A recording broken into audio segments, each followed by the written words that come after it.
I'd say we have about 18 inches of snow. Vegetable garden's gone.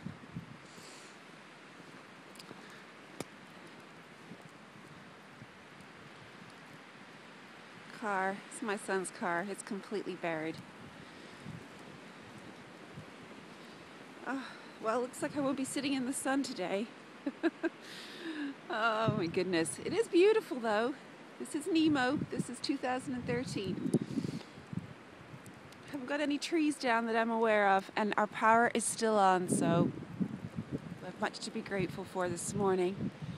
All right, I'm heading back in for coffee. Bye.